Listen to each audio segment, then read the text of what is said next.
welcome to another episode of the Smaulgld Subscribers Sound Off. Today we have with us a returning guest, James Henry Anderson of Silver Doctors, and today we're going to talk about platinum. James has done some research, has pulled together some charts for us, and we're going to take a look at platinum and its similarities and differences between and among other precious metals like gold, palladium, and silver. James, how are you today? I'm doing well. Just a quick, small little detail, Lewis. I work for SD Bullion. I do podcasts for Silver Doctors on Fridays. Got it. But I'm actually, I work for SD Bullion on their behalf. Okay, so James is an SD Bullion guy, and we're here to talk about a particular type of bullion. We're going to talk about all of them. We're going to talk about platinum today. So, James, what are you noticing about platinum that prompted this discussion we've been having for the past couple of weeks? Okay, so yeah, for sure. If you're looking, we're looking at the precious metals. And my hunch is, all your listeners, they have interest in gold and silver and possibly cryptocurrencies as well. A lot of people sometimes mention platinum and palladium as the other two of the four major precious metals. Platinum is a precious metal that, a lot of people understand that platinum is very rare. I don't think they understand completely how rare it is. Nor do they understand necessarily what its uses are in the world.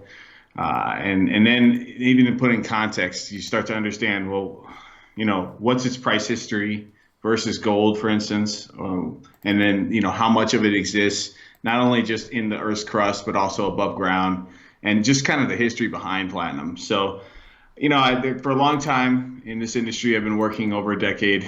You read various newsletter pumps, especially when there's a precious metal bull market going on, and they'll be coming. Guarantee that. The mining share pumpers will be coming out soon. But back in the earlier, bull markets I've seen, like for instance in 2008 when platinum went over $2,200, there's a lot of reasons as to why that was occurring. But right now we have a platinum price of $955. It's been very buoyant of late. I think it's up over $100 an ounce this past week.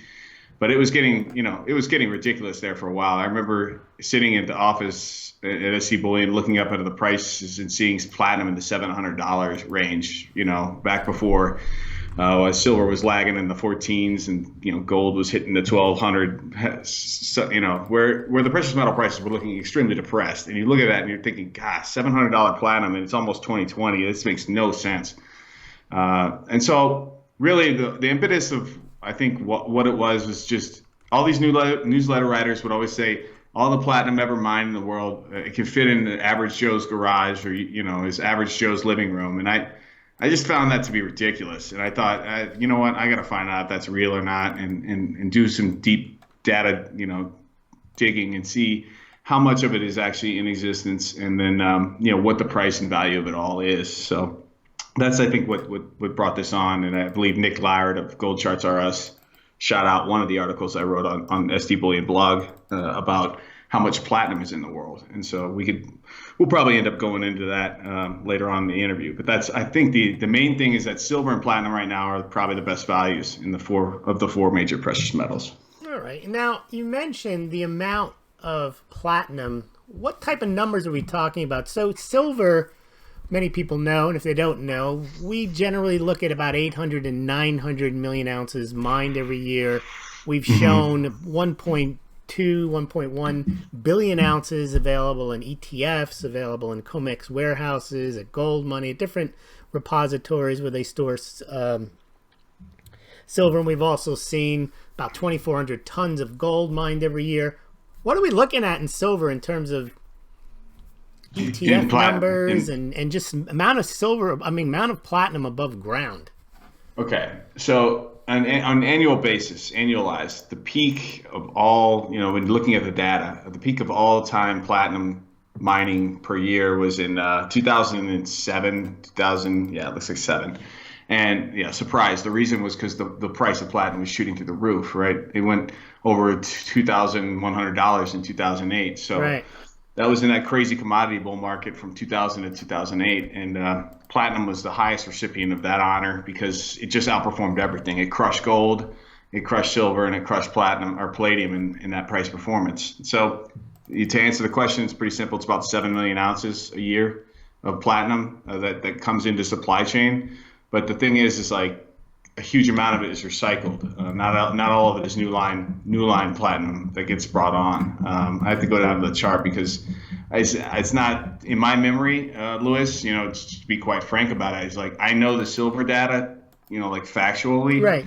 I know the gold data pretty well, but the platinum data I kind of have to lean on looking back and checking up the research I've done. I haven't committed it fully to memory, but the article totally goes through tons of information. And just to answer the question fully, I went through it all, and so you add up the silly NYMEX fractional platinum stocks, the pathetic 170,000 ounces, and they're the ones who really dictate the price of platinum in general. You go through the platinum coin fabrication since 1983 to today, and you look at the ETFs that really only came around in 2006, 7. Surprise, the price was rising, so all these people wanted to get on the platinum bull, and they got their heads handed to them in 2008 when the price went from $2,200, just straight down, like halved or more. So the ETFs, you add up all of it, it's roughly $8 million ounces of platinum bullion in the world conservatively. And when you can nerd it out and crunch down what that would be like in a cube, and it's tiny, it would literally fit in like a walk-in closet. It's nothing. It's very small. Okay, so basically, platinum is so rare, at least in the above ground, and yet the price of platinum is trailing the price of gold, which is much more abundant above ground. But also, isn't platinum about as available in the ground as much as gold? Right. When you look at like geologist data, I believe it's like you have parts per million, and it's like 0.005 versus gold being 0.004. So one could argue on a parts per million basis, gold is a little bit rarer, but on an above ground basis, platinum is extremely rare. Just to be flat out honest about the whole thing, like you can mine for gold virtually anywhere. You can find trace elements of silver virtually anywhere. Mm-hmm. But platinum only comes from like 4 major mine sites in the world, and South Africa is the one pulling like 70% of it out of the ground. And you know what a mess that place is politically right now. So these are the types of things that can strike up, where you have a situation where there's not much supply coming out of South Africa, there's strife there, et cetera. And then you got these other things that can kind of feed on itself and drive the price higher. So, $955 versus gold at $1,545. So if you actually crunch the ratio, and we'll probably get into this, and you look at gold versus platinum and where it's been historically, platinum is as cheap to gold as it's been in over 100 years. I mean, it's that simple. And so if you're somebody who's buying like bullion for the long term, and you're looking for value, and if you like gold, you should look at platinum as well, because it's just so cheap. Well, let's take a look now. James, take us through at least the last 50 years of the platinum gold price, and tell us what our listeners are seeing if they're watching on the phone, looking at the chart here. We've got up the 50-year gold platinum chart, and it shows at the bottom the price of the ratio gold to platinum, which right now is about 1.7 to 1 in favor of gold. And then we have the overlying chart at the top where you have the platinum line and the gold line and the prices of both. And tell us what you see and what you derive from that ratio and where it is now and why you think that is, as many would say, out of whack. So you're looking at the 50-year Smaulgld gold platinum ratio chart. I don't have that handy, so I just pulled up the one I always lean on, which is the same one. It just says the Smaulgld logo as the ratio below. Yep. So I mean, you have to understand the history of platinum, right? Platinum was considered a nuisance when Spaniards came over to the New World and started stealing all the gold and silver out of Bolivia and Peru, right? I mean, that's basically what they did. They came over and pirated out all the gold and silver from the New World. And while they were doing it, they wanted gold and they wanted silver too, of course. And that silver trade we've talked about before, Lewis, a lot of it went to China. A lot of the gold went back to Europe, et cetera, et cetera. But in the meantime, they probably, didn't have fires hot enough to melt platinum, because platinum's melting point's super high, and it's much higher than gold and silver. And so it was considered a nuisance by these miners as they were trying to refine their gold and silver. They literally couldn't get the platinum separated from it. And so, if you look back in history and you start doing the research, you find out that these guys would use platinum occasionally to counterfeit gold coins, which is crazy, right? I mean, because there's been many times when platinum's been way more expensive than gold. And so it just makes you understand that, prices sometimes, they're arbitrary. They're kind of these things that we as human beings try to gather and put our minds around, but they can change drastically just depending on what we're believing and what are the factors given technology of the day. So if I'm looking at this long chart myself, when I always go back to this long one because it makes me laugh how out of whack things seem to be now versus back in the day. If you're looking in Nick Lard has this great chart that goes back to 1880. It begins in 1880 and it extends all the way out to 2020 roughly, where we are now. We start obviously with the rigged gold price of $20.67, how we kind of set that as the arbitrary gold price for a long time in this country. Whereas the chart starts out with platinum at like $4. And then there's like this weird drop late 1880s down to $1 an ounce for platinum. And then it just does this stepping stair motion all the way up to 1920, where you get to about $150 an ounce. And we all know there was a major depression in the early 20s. And so you see a little bit of a drop. Commodities obviously probably suffered during that brief depression. But let me interrupt you. As we're watching gold, I think you're mentioning that gold was stuck at 2067. Exactly. So that line is a straight line. And what James is taking us through is now we're looking at the stair step of the platinum line going higher. And now you're at 1933, 34 when the Gold Act of 1934 comes, and you see gold then go from 2067 up to about $35, and then it stays there, but then take us from there with platinum. Right. So we stick it to 35, which is arguably still a deflationary price for gold back then, and we suffered because of that low price that they arbitrarily put on that. It should have been much higher. You do see a spike there in the 40s, probably during World War II, probably a lot of people bidding for platinum. I don't think people realize that platinum is a military essential metal. Like for instance, the military, I forget the actual wordage, but there are precious metals that are deemed, they're deemed so precious to the future of the U.S. that they're, literally we have to have reserves of platinum and palladium because they are critical to military operations. And so, you can see the price spike up during World War II, or the buildup in World War II. It's a massive spike, and that's probably what was happening, is the fact that it was being used for military purposes. And then the price kind of flattens back to the $35 an ounce level after World War II.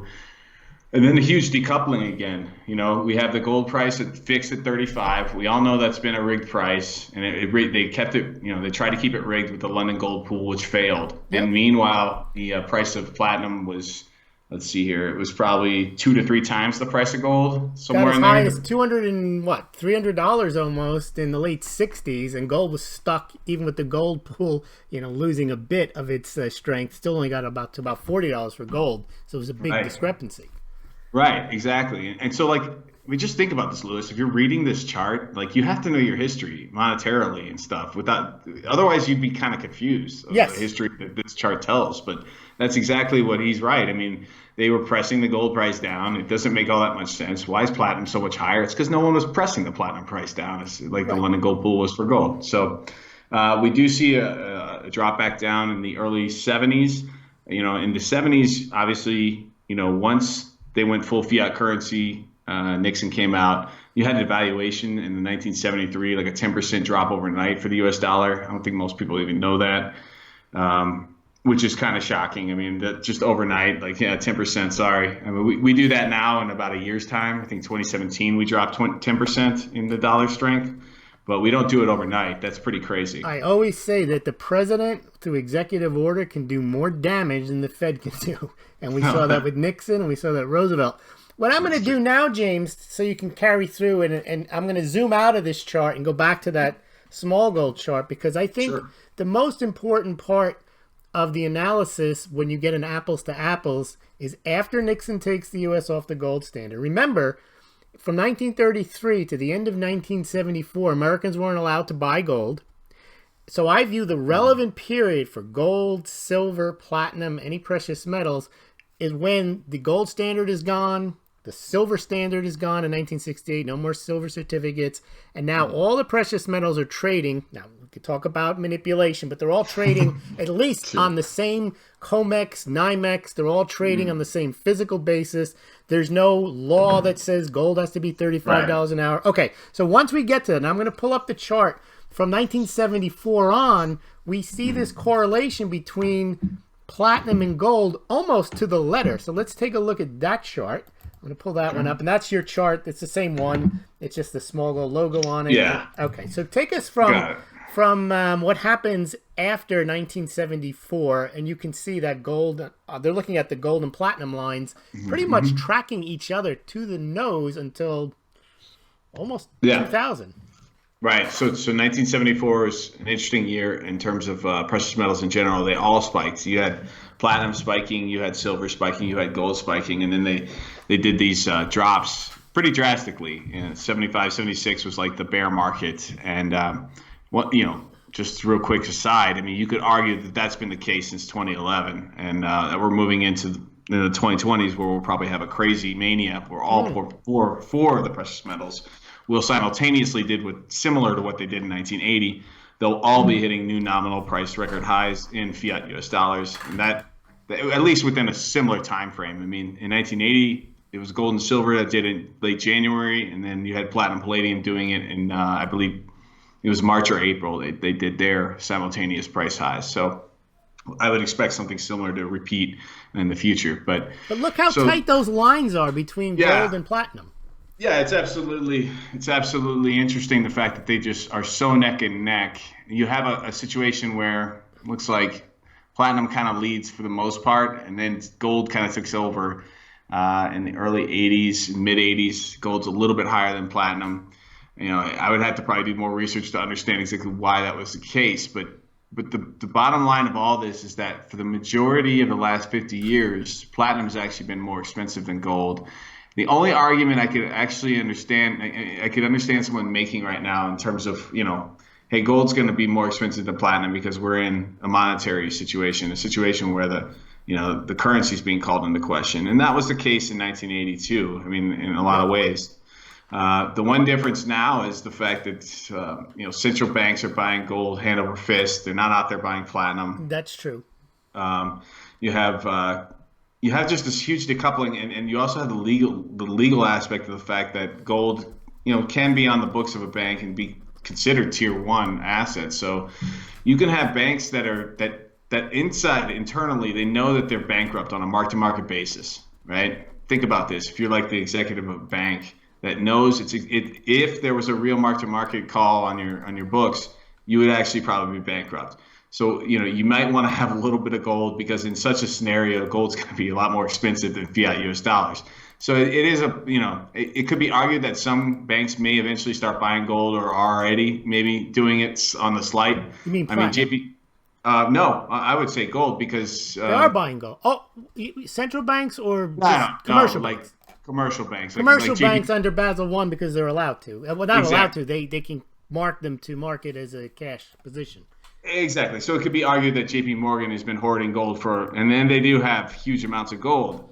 It could be argued that they're doing that on their books, essentially for protection for the future. They may, in order to prove solvency, et cetera. So there could be a case where you could argue, eventually more and more banks are going to keep buying gold because they're going to want it for solvency purposes, and platinum won't be as interesting in terms of, bank or central bank buying. So, that would be maybe one bearish call for the platinum. But ultimately, what we were standing here and we're looking at is a market that's very tiny. Remember, I mentioned there's only 8 million ounces roughly of bullion and platinum above ground, and that's, do the math on it. We're almost at $1,000 per ounce on platinum, so we're talking about $8 billion. $8 billion is nothing. Aren't we also talking about, though, similar to silver, that the main demand drivers for platinum and silver happen to be jewelry and industry rather than investment?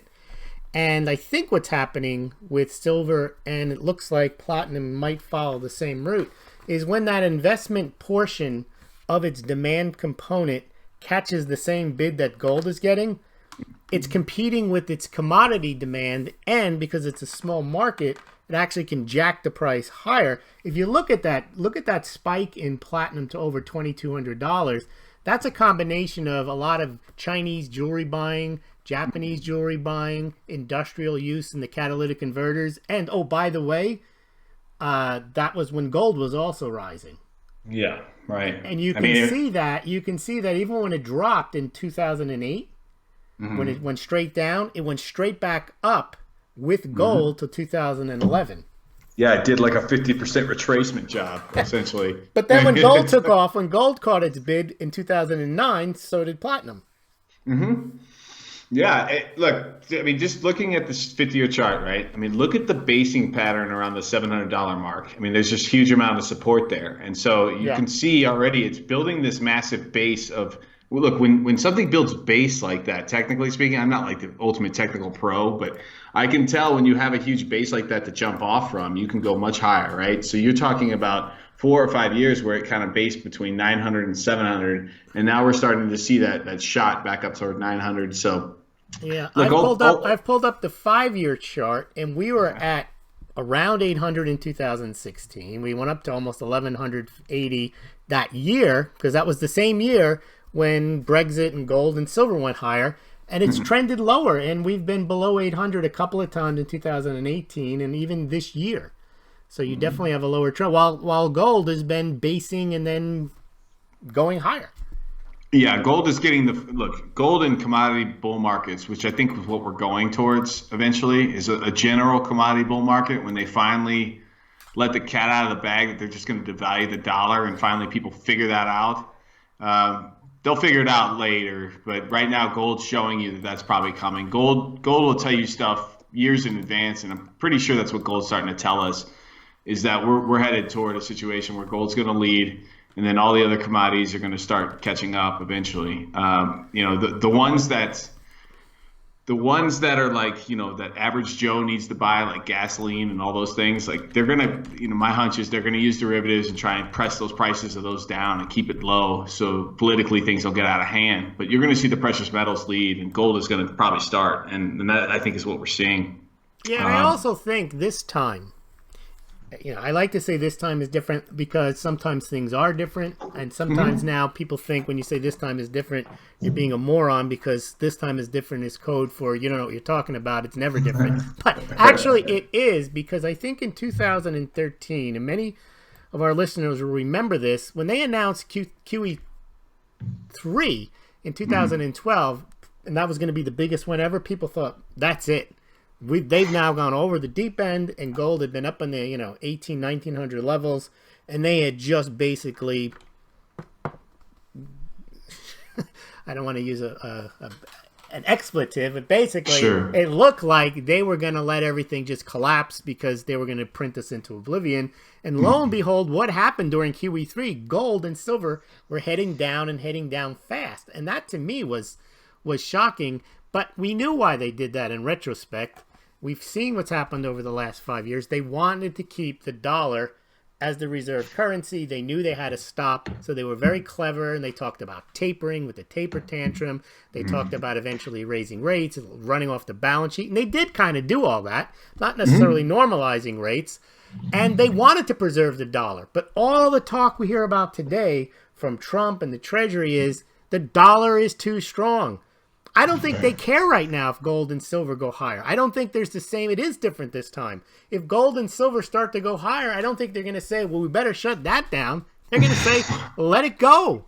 Let it go. Yeah. And I also think, too, in terms of the fundamentals of the stock market, I mean, it's already showing signs of being over. And you could plunge protection team all you like. Mnuchin can come in on Christmas Eve last year and save the markets and tweet about how he talked to the heads of the banks, et cetera, and you could have a rebound. But, it really feels and looks like a bear market's technically kicking in, and all of the fundamental data that you start to see right now is looking terrible. Not just around the world, but also in the United States is looking bad too. So if you have a stock market recession or rollover right now, it's just going to feed further into the precious metals, I think. Although, obviously you're going to come back with the commodity argument and the fact that we're not going to use commodities, et cetera. But we're moving into a place where we're calling into question the damn currency we use. That's probably where we're heading. A lot of people are saying, like you're saying, that the stock market, if it rolls over, then gold and silver are off to the races. And a lot of it's based on if the dollar goes down and if the stock market goes down. I agree with all that. But I also believe there is a bullish case that for a while, the stock market, the dollar, gold, silver, platinum can all rise because of the negative interest rates around the world is going to drive dollars into treasuries, or foreign capital, also into U.S. equities. However, there does come a point where the United States is going to say basta on the dollar going higher. So they'll do something to knock it down. And it's the same with the stock market. You may get continued push, and they're trying to boost the stock market, but at some point it is going to get overvalued. Yeah. And at that point, I think gold and silver already will have a head of steam, and that's when gold and silver really can take off, when they decide the dollar is way too strong. We got to do something, and that's when people start to look elsewhere. They say, well, I can't go to these negative interest rate bonds. Stocks are overvalued. Where do I go? Gold, silver, platinum. Commodities in general. I mean, it'll be hard because commodities, for the most part, will be falling. I mean, they're falling right now. Things like copper and, just your standard basic commodity inputs are kind of cheap right now, but they're also falling. So people look at those and they're like, oh, it's falling. I don't want to buy something falling. Yeah. So, a nickel is almost worth a nickel now in nickel metal. It's worth 4.14 cents. So that's not that's bad. Good. See, I can't wait till it gets double and we start seeing nickels disappear in the United States. That'll be really good, because then people start to realize that their currency has been totally ruined. Yeah. That's literally what you go to when you start doing this kind of stuff. I mean, what will happen though, actually, is they'll just fill it with some fake, non-nickel metal. They'll use something else. Well, nickel is what 75% copper and 25% nickel. So is it? I gotta pull it up. Is it really that? Yep. It's at the base. It's not even 100% nickel. Never was. And it's the only coin in America that's maintained. And this goes back to the 1860s. It's maintained its original composition. Even the silver coins used to be 89%, and they were 90%. The gold, different varying amounts of metals, and of course, then they went clad. I pulled up the one-day platinum ratio because of the price action now. Gold at 1545, platinum's at 953. It's down to 1.622. But remember, through most of that chart history, platinum was more expensive than gold. Gold is still 1.5 times more. It's 1.6 times more than platinum. So if you believe gold is going to go higher and platinum will start to track it, there may be some ketchup and mustard going on here. Yeah. I mean, look, the Chinese call platinum white gold, right? And they're the biggest jewelry buyers of platinum. And if you believe that, Chinese are going to be, a culture that is going to have a lot of money in the future, next 10, 20, 30 years, because this is the type of, if you're buying platinum bullion, you should be holding it for a decade or so. That's at least, that's my hunch, before you would buy, sell off for some profits, et cetera. But my hunch is that the Easterners, especially the Chinese, they love platinum. They realize that it's extremely rare versus even gold. And they don't let go of gold easy. My expectation is they're not going to let go of platinum either. They're going to want more. It's interesting. I found this the other day, and I put together a quick chart. They're looking at the American Platinum Eagle sales from 97 to 2000. Actually, I put 2019. It's 2019. But this year, they've sold 40,000 1-ounce American Platinum Eagles, and they've only sold 88,000 1-ounce American Gold Eagles. That's a very bad year for brand new American Gold Eagles. But the fact that, they've doubled their sales in platinum in the last 2 years, so maybe somebody is, I doubt that's the main. What do you see at SD Bullion in terms of platinum buying? Are people buying these Platinum Eagles? I should have gone in and looked at our data, but I didn't do that before the interview to see, just generally when I speak to the guys who are constantly buying inventory for the warehouse, et cetera, when I talk to them sourcing the products, I mean, I'm obviously working in the marketing department and the research department. So if I go out there and I'm telling, the people who come to our website or to our blog, and I'm telling them that platinum's great value, it'd be nice that we'd have like multiple platinum bullion products so people can take advantage of potentially the value there. But when I talk to them about it, platinum, palladium, they're difficult to source. And then B, it's like how quick do they turn over? Because as a bullion dealer, you want your inventory to turn over. That's essentially how you make money. You don't just sit there, and have no turnover. Right. You basically have money costing you essentially. So yeah, it's in the industry just in general. Platinum and palladium are kind of like scoffed at. I mean, to be quite frank with you, it's like you can get it. Certainly, platinum and palladium, you can definitely buy it, and I think platinum is good value right now. But it's not something that dealers in general really want to source because the amount of interest and the turnover ratio and the velocity of it is not that high, and therefore they look at it as being more of a problem or an issue than a potential opportunity. Right. So one thing I do know is if you do buy the physical in these, you have to consider, will you get the same type of premium back on a highly liquid coin like the American Silver Eagle? Yeah, that's a good question because, obviously... You may think you're rich because it goes from 900 to 1100 and then they offer you 1050. No. Yeah. No, I think that would probably be the case if you were like a crazy speculative rhodium buyer, right? There's guys out there who buy rhodium bullion and you go to sell it and you get a bid price that's like 20% off the spot. I don't think that would be the case in like a mania and platinum because in a mania, there's always people buying on the other side. That's just the way it is. So, I mean, at my experience, even in the 2011, it wasn't really a mania yet, but it was. Look, in 2011, when the price of silver got to $50, I mean, the amount of intelligence on the other end of the phone, it got a lot smaller. Usually, the intelligence on the other end of the phone is a lot higher when the price is low. Okay. People who know how to sniff out value, they'll call you when the price is low, and it's the people who want to chase the record high price. They're usually just watched a YouTube video and they're ready to buy. Right. Okay. Right. So you got to remember the type of person we're talking about. So yeah, there are gonna be people like that though at the tops. At the tops, it's like the ultimate dumb money. When the things go exponential, there's dumb money at the tops. And there is a market at the top. There's always a buyer and a seller. And so there will be bidding. The question is, like you said, you may get a huge discount bid. It really will be a question of how much velocity at a time dealers are turning over, in those metals. So you could see a situation. I mean, that's happened. In 1980, there was huge discounts on silver bullion or 90% silver. If you brought it into a dealer on a local level, they would balk on you and give you a terrible bid. They'd give you like, so the price of silver is near 50, but they'll give you a $35 an ounce bid on your silver 90% coins, and they'll argue it down. And what are you going to do? There's no online bullion dealers. Like you're gonna go drive to the next city, right? And see if there's a better price. I mean, you just waited in line for like 2 hours. It's like, So James, I want to move on now to a chart that you sent me. I call it "Spot the Two Losers." If you remember that one, which was the PM comparisons from the Nick Laird Gold Charts Are Us, where you got gold, silver, palladium, and platinum. You want to take us through that one? Yeah, sure. We're looking at the PM comparisons, full fiat currency era. Sure. So PM comparisons, precious metal comparisons. These are the four majors. You're talking about gold, silver, palladium, and platinum. Now, we're starting in the 1970. Obviously, 1971, Nixon came out. We went full fiat currency, U.S. dollar from there. You can see that palladium is just flatlined.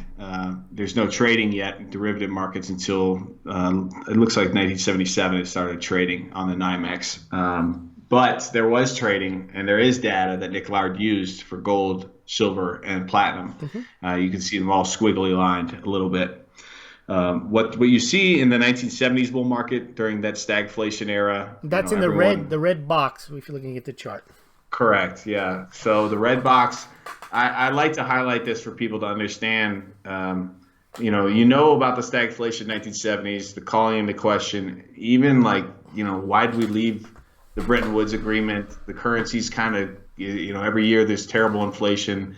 They're trying to rig as far as price controls. They're trying to tell you to drive so slow on the highway to like you save for gas. Like, what is going on? Turn your thermostat down. Wear a sweater, Jimmy Carter. Right. So we ran into a situation in 1980, and I've heard other people argue this, and I think it's pretty true. I mean, it was partially fear-driven, but it was also a really greed-driven bull market in the derivative markets because these derivative markets were pretty new. If you go back and look at like 1974 when they actually started gold trading on the derivative markets, there's treasury cables in 1973 where the U.S. Treasury was essentially communicating with London gold dealers who were they were running the show in the 70s, probably still are in some capacity now, but they were essentially telling the U.S. Treasury like it'd be helpful because the U.S. was going to legalize gold in 74, and they were worried about the public just wanting so much gold and being a real problem for the fiat U.S. dollar. So they're trying to figure out how can we dissuade these average Joe mom and pop idiots to not buy gold and instead just go long dollars and just go along their day and whatever, just keep getting sheared like standard citizens do with inflation, et cetera. So the London gold guys came back and they said, look, just create a derivative market where there's chaos and crazy volatility and scare the hell out of them. They'll never want to buy gold again. All right. And that's essentially what they tried to do. And it worked. There was a massive, it worked for a little bit. There was a crash. And the price of gold went down, and people were probably a lot of the people who didn't understand fundamentally and maybe didn't believe in what they did. It's a lot like today. Today you have a whole ton of people who bought not knowing why they bought it, and now that they're reaching break-even level, they're selling it, and that's why the premiums on bullion products are so cheap right now. That will not be the case once we've leaked out these weak hands. Once FOMO starts over 2022, 23, yeah. Yeah, it'll be even further than that, actually, I think, because you have a lot of people, and I read the bear market I rode the whole thing from 2011 down to 2016. I mean, you have a lot of people who bought 30s, 40s. Yep. They're gonna be quick to sell that stuff. They just, whenever you bring up precious metals, it goes immediately to like a violent feeling of like, oh, that was a mistake, and they just want to sell it. So whatever. But what we're looking at in this red box is all four of those precious metals hit nominal new price highs in fiat US dollars, all simultaneously with a matter of months. And on my hunch is that's where we're going. Now, if you follow along. Silver is the biggest. Look at that silver, though. Yeah. And this chart is a little bit weird because it's the scaling of it is kind of strange. But it still kind of gives you the picture of what's going on. I mean, Palladium was barely involved. I mean, you can see how Palladium has just gone crazy. I mean, it's like 10x what it was back in its little 1980 peak. Yep. But the bottom line is that they all hit new nominal record price highs, and my expectation is we're going to see something like that again. But you've seen like weird bull markets where from that time, like you see this crazy bull market that happened with Palladium in 2001. You see this nutty bull market that happened with platinum in 2008. And these are all like mini bulls that happen for various small reasons, whether it deals with like supply issues, like Russia all of a sudden is not supplying palladium, or South Africa's having issues with their platinum mining, and we're in a commodity bull market, and so the derivatives just compound and the price gets even exorbitantly higher. And so that's it. I mean, it feels like in all four of these markets, like palladium has been the tell. It has been the tell for many years now. And it's actually been kind of one of the cool metals because it's given me a lot of hope and knowing that I'm not freaking crazy, and the fact that there's not a lot of palladium around. I mean, if you go and crunch the numbers, it's a joke. It's even less palladium. It's less than platinum, yes. Yeah, there's even less than platinum, and it's being used a lot more in cars because the diesel issue that happened with Volkswagen and other reasons, a lot of the car manufacturers are just using palladium. And the problem is that there's just not that much palladium. Of course, they recycle a lot of the palladium they use within their manufacturing processes, but a lot of it gets taken out in cars. And so a lot of those cars don't make it back into the recycling for a long time. So things can get kind of crazy in terms of price. And you see the palladium price looks very bullish, but so too now is starting to look bullish is the gold price. So too slightly the silver price, and potentially maybe the platinum price. And that's it. I think all four of these are going to start upturning in the next, I'm not saying tomorrow, but next few years, you're Well, going to I think have. they have. If you look at the far right of the chart, you see that gold is already broken higher. Palladium has, since 2015, been heading higher. Silver's turned up a bit, and so is platinum a little bit. But I think platinum's even further behind silver on its progression going higher. The one thing what's interesting to me about palladium is no one knows what the hell it is. I mean, both palladium was discovered when they were refining platinum. And platinum was only discovered in the 1700s in South America, and then they only found it in a couple of places, like you say, Russia and South Africa. There's a couple of mines. There are mines in Japan, the United States, and Canada, but the bulk, 80-some-odd%, comes from those two countries, South Africa and Russia. But everyone knows gold. Everyone knows gold, gold standard. Everyone has gold jewelry. Most people have a little bit of gold because they've got an engagement ring or something in their family. There's gold. Silver, everyone knows what it is. Platinum, people know because a lot of standards have been made that somehow platinum is even better than gold. You have platinum credit cards and so on. No one knows what palladium is. There is no palladium standard. There is no gotta get palladium. There's no palladium jewelry. There just recently been palladium coins. So I think that gives. Well, no, there is some. There is some palladium jewelry. It's not a lot, but no. But the point is that the Japanese were heavy buyers of platinum jewelry. The Chinese are heavy buyers of platinum jewelry. You can find that it's a novelty palladium jewelry. They just came out in the last couple of years in the U.S. Mint. They have a palladium coin, but the platinum coins well outsell the palladium coins. My point being is that when you get into manias and consciousness, the fact that palladium, if it can hold its $1,500 mark, I think the average Joe is going to say, "Well, platinum's better, isn't it? What the hell is palladium?" Yeah, right. No, I think that's a good point. The question, I guess, comes back to, remember, the major uses for both platinum and palladium are for exhaust fumes and cleaning them out so we don't ruin our environment any more than we are to do. Right. All things considered equal, that's not going to change. I'm talking about the person who comes in to invest. That money's going to go into platinum, not to palladium. Oh, yeah, of course. I mean, you're talking about volumes in terms of bullion. Inventory, I'd much prefer to have some in platinum than palladium, especially at these price levels. I wonder if you even have at SD Bullion palladium offerings. I haven't even. I'm going to check right now. Palladium offerings. You're going to put us on the spot. Let's see what we got. Let's see what you got at SD Bullion. I know you have platinum, and you have the small ones. You have those English little 1/10 ounces, which are kind of cool. So you have platinum. No, you don't. It doesn't look like, unless you do a search, and this is my point. Oh, you do have a palladium. Palladium Eagle, it looks like, which is it's under. Right, Lewis, just to let you know, the other branch. If you float your mouse over other, click on palladium in the drop down. So you've got a PAMP Swiss Palladium bar 1 ounce. You got American Palladium Eagle, which looks like a Mercury dime, which is kind of cool. There's a Palladium Maple Leaf. You've got graded coins. You got 1 gram of palladium for $54. So yeah, you've got a very nice selection here, nice pictures. And then it doesn't take up the page, and then you have to start selling gold and silver underneath it. But so it does exist, and of course platinum does as well over at SD Bullion. Yeah, our inventory in platinum, like I said, it's going to be much larger than that, just given the fact that the turnover in those products is going to be higher than palladium's. The knowledge is going to be higher on platinum over palladium, and the price is just so much cheaper, like we've discussed in this podcast. Yeah, and you've got the what I like are these 1/10 Britannia platinum coins at SD Bullion. That's a cheap entry point. And remember, that's the price is as low as currently talking early September, $112, which if you were to buy a similar size 1/10 ounce gold coin, you're paying well over $150, $160. So you're getting a good price. I like the platinum bars. Let me see what kind of platinum bars we got. I think there may be some small ones. No, there's a 1 gram, maybe a little overpriced.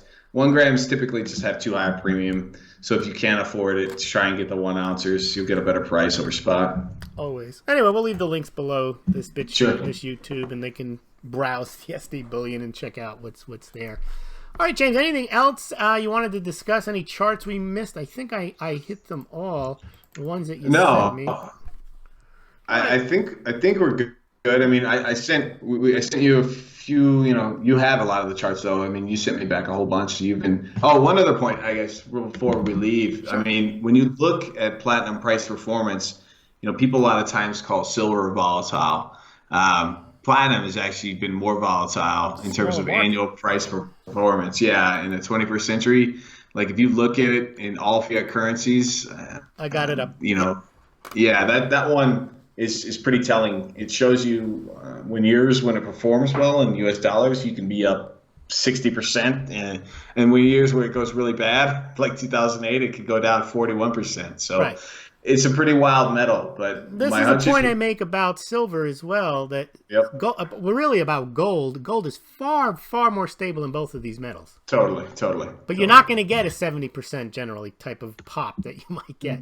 No, not unless we're going through some nightmare in currencies. No, gold's not going to jump 70 in a year, but silver and platinum, when the bull's right, Yep. man, they can perform. So, Absolutely. anyways, it was a pleasure coming on, Lewis. Thanks for having me. All right. Well, thank you very much, James, for joining me. And where can we find you over at SD Bullion? Sure. Probably the easiest way to find me and my content is on sdbullion.com/blog. I do a lot of the blog writing for SD Bullion. I also make podcasts every week on Fridays for Silver Doctors channel, where I interview typically experts like Lewis here in Smaulgld, or other various precious metal experts or economic, people who are involved in the economy or in finance, etc. You got any special guests coming up? You know what? That's a good question. I actually have to scramble. I don't have one for this week, so you may be getting an invite pretty soon. No, but every Friday, typically we have guests that are, I think like a week or two ago, I had Ted Bedler on, which was pretty interesting because they just busted another guy from JP Morgan Yep. who's been spoofing the market for a decade. So always good to hear Ted, get vindicated for a lot of the work he's done over this time. So Well, next check time we that have you out. on, we'll return to silver because we do need to talk about silver. So, No doubt. I've been doing today a blog about let's see what's the highest record price of silver, and that's a more complex question than most people even think. And a lot of times they think, well, it's 1980 or 2011, but it's a little bit more complex than that. So you might want to dig into the details there. all right. Well, thank you very much, James, and we will be talking to you soon. Thanks, Lewis, and keep pumping them mugs. Mugs are real wealth.